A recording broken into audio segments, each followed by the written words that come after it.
الحمله الوطنيه اللي داروها المغاربه لمساعده الاخوه ديالنا في الحوز، واحد السيد قام ببادره زوينه وهي يوفر انترنت عالي السرعه في بعض المناطق المنكوبه باستعمال التكنولوجيا ديال ستارلينك.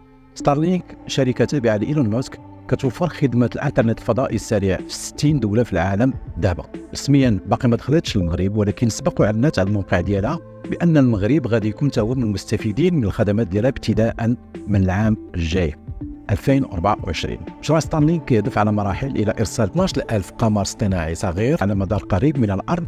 داكشي علاش كيمكن لنا بعض المرات نشوفوهم غير بالعين المجرده.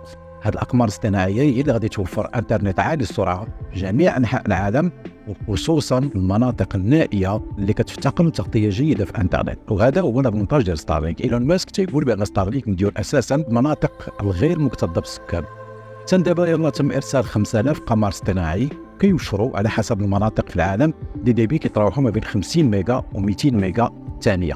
من بعد في مرحله مقبله ممكن السرعه تتراوح ما بين 500 ميجا و1 جيجا وما فوق ثانيه. الثمن ديال الخدمه هذه في المغرب مازال ما تمش الاعلان عليه، وهو كيختلف من دوله لاخرى. الا خدينا مثلا ارخص اوفر دايره ستارلينك في بعض الدول الاوروبيه هي 450 اورو بارابول وريسبتور كدفعه اوليه، و40 اورو كانخراط شهري.